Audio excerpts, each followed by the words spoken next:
आपके supreme court में मधु लिमिया नाम के व्यक्ति जिद करते हैं कि मैं हिंदी में अपनी बात रखूंगा, आप उनको परमिशन देने के बाद नकार देते हैं कि हमसे गलती हो गई, ऐसा नहीं कर सकते हैं। कुछ गिने चुने एलिट्स के हिसाब से जनता अपनी भाषा बदलेगी या जनता की भाषा से प्रशासक भाषा बदलेंगे अपनी। मेरे देश में, मेरे सुप्रीम कोर्ट में अपनी भाषा में आप बोल भी नहीं सकते। यहाँ आपका जो जुडिशियल इंडिपेंडेंस है या जुडिशियल रिस्पॉन्सिबिलिटी है वो कहाँ से ली जाती है उस समय? अगर लोकतंत्र है तो लोकतंत्र में जनता की भाषा ही केंद्र में होनी चाहिए, कोई और भाषा केंद्र में कैसे हो सकती है? लेकिन आपके देश के सुप्रीम कोर्ट में, हाई कोर्ट में आपकी भाषा बात ना होती हो, ये बुरी बात नहीं है, शर्मिंदगी की बात है। अंग्रेजी एक बहुत महत्वपूर्ण भाषा है। यह एक वैश्विक भाषा भी है। जब आप अधिक लोगों तक पहुंच बनाना चाहते हैं तो आपको अंग्रेजी भाषा से बहुत बड़ा लाभ मिलता है। अंग्रेजी की सबसे अच्छी बात यह है कि इस एक ही भाषा ने भारत के विभिन्न राज्यों को एकजुट किया है। दरअसल हम भी अंग्रेजी शीर्षक का उपयोग करते हैं। हम भी अपने ट्वीट्स में हिंदी और अंग्रेजी का इस्तेमाल करते हैं ताकि हमारे संदेश अधिक से अधिक लोगों तक पहुंच सके। लेकिन हमें इस बात से नफरत है कि अंग्रेजी भाषा के कारण भेदभाव पैदा होता है। जब ब्रिटिशर्स भारत आए, उन्हें काम देने में बड़ी समस्याओं का सामना करना पड़ा, क्योंकि बिना संवाद के आप किसी और से अपना काम नहीं करा सकते। तब उन्होंने भारत में शिक्षा के क्षेत्र में ऐसा ढांचा बनाया जिससे हम अंग्रेजी सीख सकें। उन्होंने हिंदी नहीं सीखी, बल्कि उन्होंने लाखों भारतीयों को अंग्रेजी सिखाने का प्रयास किया और हम अपनी क्षेत्रीय भाषा के साथ साथ अंग्रेजी भी समझने लगे। बाद में यह भारत में एक भाषा की बजाय एक वर्ग बन गई। भारत की जनसंख्या बहुत बड़ी है और नौकरियां सीमित हैं, और यह किसी विशेष सरकार की गलती नहीं है, हर कोई जिम्मेदार है। आप शुरू से देखें तो हमेशा नौकरी के मामले में हमारे पास कुछ समस्याएं रही हैं, इसलिए हमें अन्य देशों की नौकरियों पर निर्भर होना पड़ता है। अगर आप अन्य देशों में काम करते हैं तो आपको उनकी भाषा में संवाद करना पड़ता है। विदेशी कंपनियां हिंदी, तमिल और पंजाबी में संवाद नहीं करेंगी।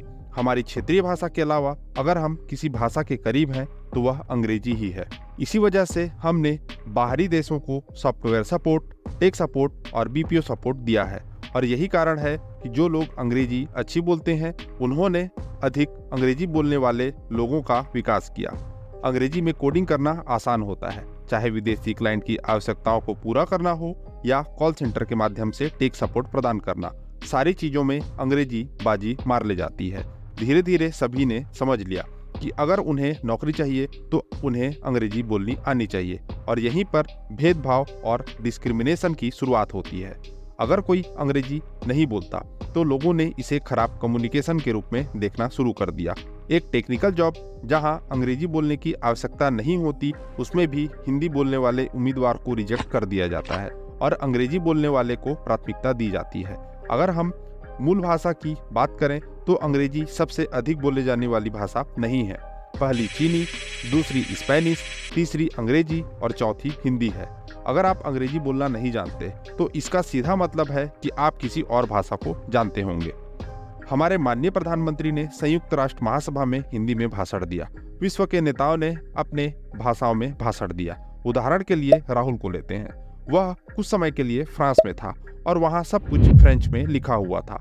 वहाँ से एक स्थान से दूसरे स्थान पर पहुँचना बहुत कठिन था, और ऐसे समय में राहुल अंग्रेजी में संवाद करने की कोशिश करता है, जो एक वैश्विक भाषा है।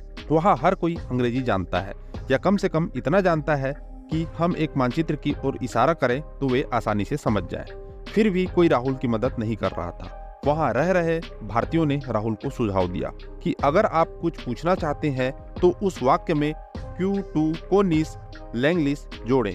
अगर आप ऐसा पूछते हैं तो आपको जरूर मदद मिलेगी। राहुल ने यही किया और लोगों ने उसकी मदद करना शुरू कर दिया। इस लाइन का मतलब होता है कि आप अंग्रेजी जानते हैं, और अब आप इस तरीके से समझ सकते हैं कि वे अपनी संस्कृति और भाषा का संरक्षण किस तरह से कर रहे हैं। उन्होंने राहुल को यह वाक्य बिना उसकी इच्छा के सिखाया, और उन्होंने ऐसा माहौल बनाया कि अगर आप फ्रांस में हैं तो आपको फ्रेंच बोलना आना चाहिए। यह भी सही है कि जिस देश में आप जन्म लेते हैं उसकी भाषा सीखनी चाहिए, लेकिन हमारे पास अलग अलग संस्कृतियां हैं। लोग यह दिखाते हैं कि जब वे हिंदी नहीं बोलते तो वे गर्व महसूस कर रहे होते हैं। आप अपने आसपास देखेंगे तो पाएंगे कि आपके करीबी लोग जो आपकी हर चीजों में मदद करते हैं, जैसे आपके माता पिता, दादा दादी, काम करने वाले, सफाई कर्मी, आपके समाज के गार्ड, उनकी अंग्रेजी बोलने की क्षमताएं कमजोर होती हैं। जब आप किसी के कमजोर अंग्रेजी का मजाक उड़ाते हैं तो आप दरअसल अपने परिवार का भी मजाक उड़ा रहे होते हैं। जब आप क्षेत्रीय भाषा बोलने वाले लोगों को नीचा दिखाते हैं तो आप एक तरह से अपने देश को भी नीचा दिखा रहे होते हैं। जब आप अपनी जेब से एक नोट निकालते हैं और उसे ध्यान से देखते हैं तो उस पर 17 भाषाएं लिखी होती हैं। हिंदी और अंग्रेजी बड़े फॉन्ट में दिखाए जाते हैं। यह बिना कारण नहीं दिखाया जाता, यह भाषा की श्रेष्ठता को दर्शाता है। हमारे सेलिब्रिटीज और नेता सभी जानते हैं कि भारत में अगर कोई अंग्रेजी नहीं जानता तो उसके साथ भेदभाव होता है, फिर भी ये लोग कुछ नहीं करते।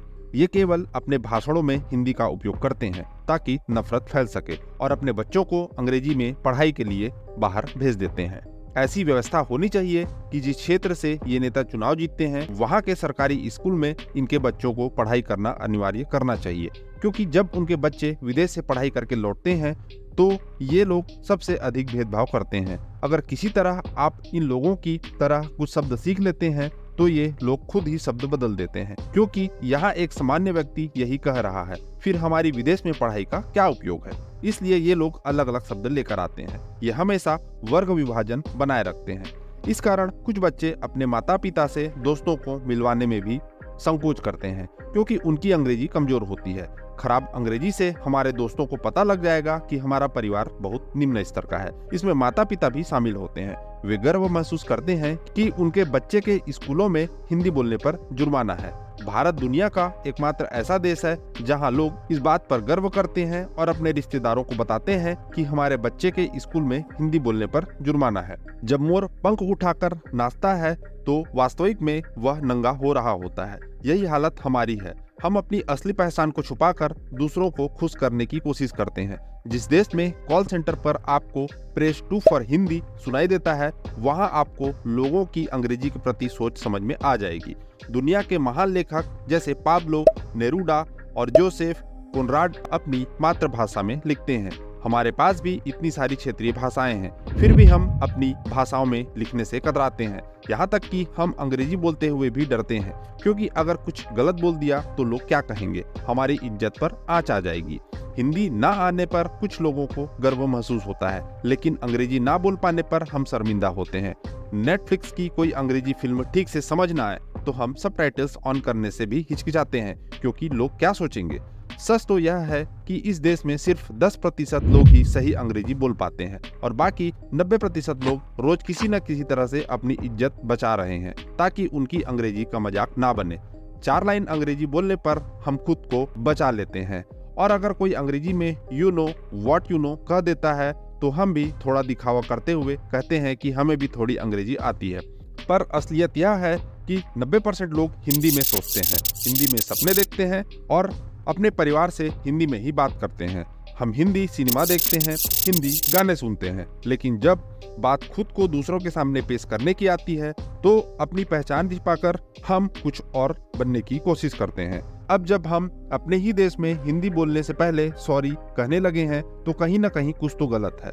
हम आपसे कहना चाहेंगे कि छोटा मंच हो या बड़ा, अगर आपको हिंदी बोलना पड़े तो इसके लिए सॉरी कहने की जरूरत नहीं है। किसी भी भाषा में बोलना आपकी पसंद होनी चाहिए। और अंत में हम फिर से कहेंगे, अंग्रेजी ना जानने का मतलब बस यह है कि आप किसी और भाषा में सक्षम हैं।